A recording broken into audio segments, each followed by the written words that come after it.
Hello everyone, myself Neetu Anand and welcome to Naval Academy. So आज हम करेंगे फॉस्फोडाईस्टर bond. दो न्यूक्लियोटाइड के बीच में बनने वाले बॉन्ड को हम कहते हैं फॉस्फोडाईस्टर बॉन्ड। इस तरह से फॉस्फोडाईस्टर बॉन्ड एक लॉन्ग चेन ऑफ पॉलीमर्स बनाता है जिसे हम पॉलीन्यूक्लियोटाइड कहते हैं, और ये पॉलीन्यूक्लियोटाइड जो है डीएनए आरएनए के स्ट्रक्चर को फॉर्म करता है। तो यहाँ पर मैंने ऑलरेडी एक न्यूक्लियोटाइड, यहाँ पर एक पूरा न्यूक्लियोटाइड ड्रॉ किया है, यहाँ पर दूसरा स्ट्रक्चर ड्रॉ किया हुआ है। तो यहां पर क्या होगा, हमें फॉस्फोडाईस्टर बॉन्ड की फॉर्मेशन दिखानी है। ये जो कार्बन नंबर 1 है उसके साथ जो नाइट्रोजनस बेस जुड़ा हुआ है ये भी एक बॉन्ड के थ्रू जुड़ा होता है जिसे हम कहते हैं ग्लाइकोसिडिक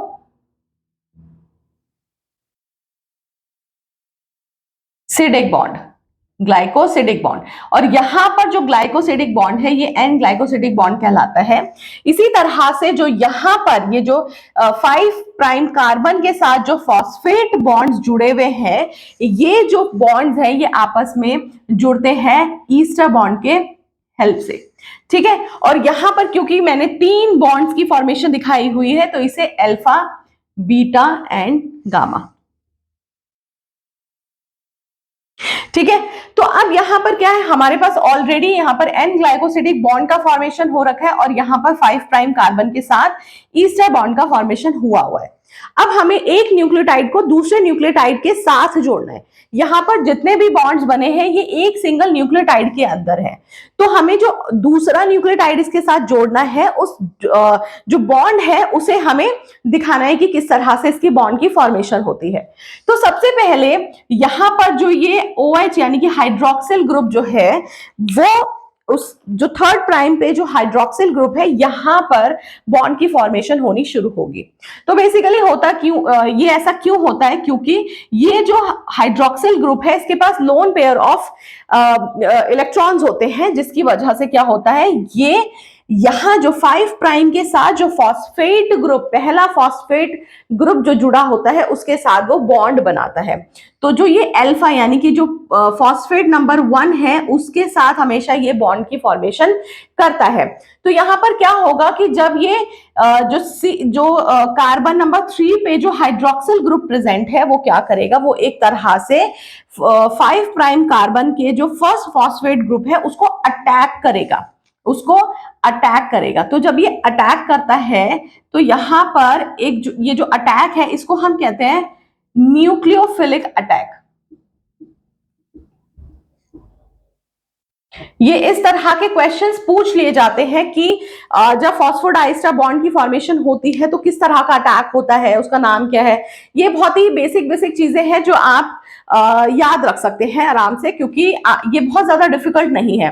तो यहां पर क्या होगा, ये जो न्यूक्लियोफिलिक अटैक है, ये न्यूक्लियोफिलिक अटैक जो है ये 3 प्राइम कार्बन का जो हाइड्रोक्सिल ग्रुप है ये करता है फर्स्ट फॉस्फेट बॉन्ड, जो फर्स्ट फॉस्फेट ग्रुप जो है 5 प्राइम कार्बन के साथ जो जुड़ा हुआ फर्स्ट फॉस्फेट है उसके ऊपर ये न्यूक्लियोफिलिक अटैक करता है। अब न्यूक्लियोफिलिक अटैक की वजह से क्या होता है, हाइड्रोजन जो है रिमूव हो जाता है, बचता है सिर्फ ऑक्सीजन।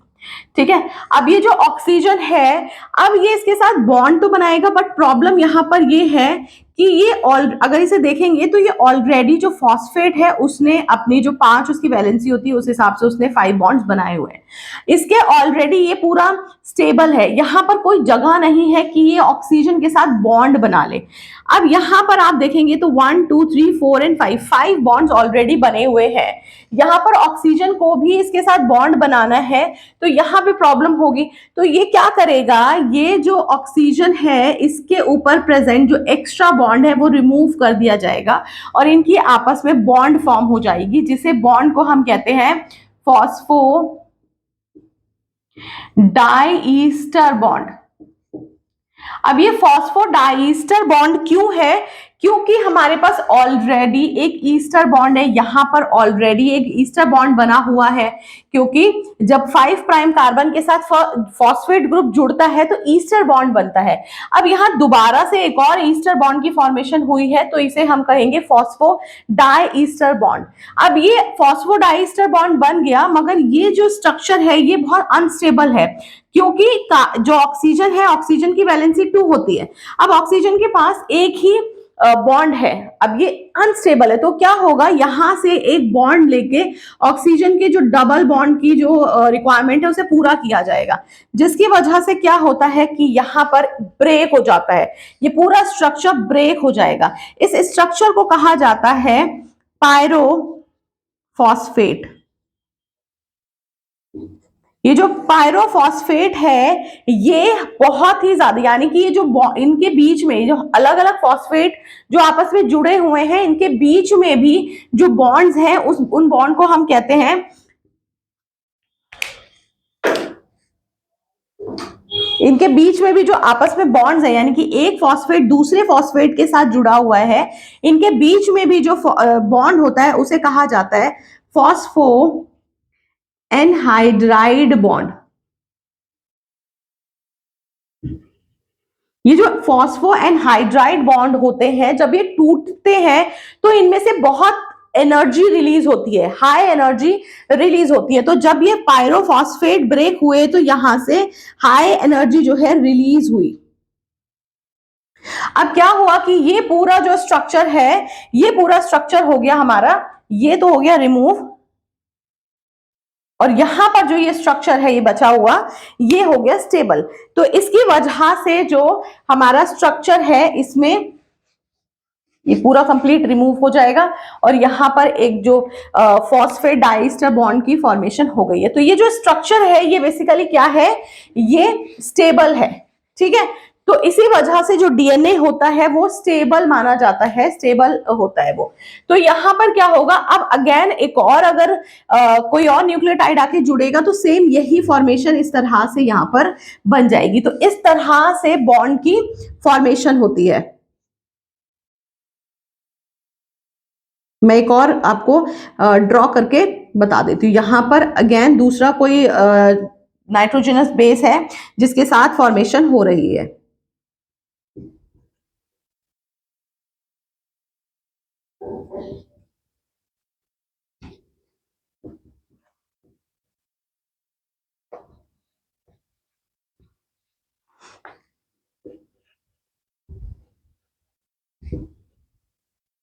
ठीक है, तो ये क्या करेगा, ये अगेन जो है यहां पर दोबारा से जो बॉन्ड है वो इस तरह से फॉर्म होगा।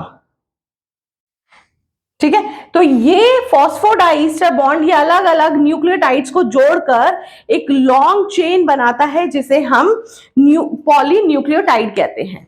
तो इस तरह से इसकी फॉर्मेशन होती है और इस तरह से ये फॉस्फोडाइस्टर बॉन्ड बनता है।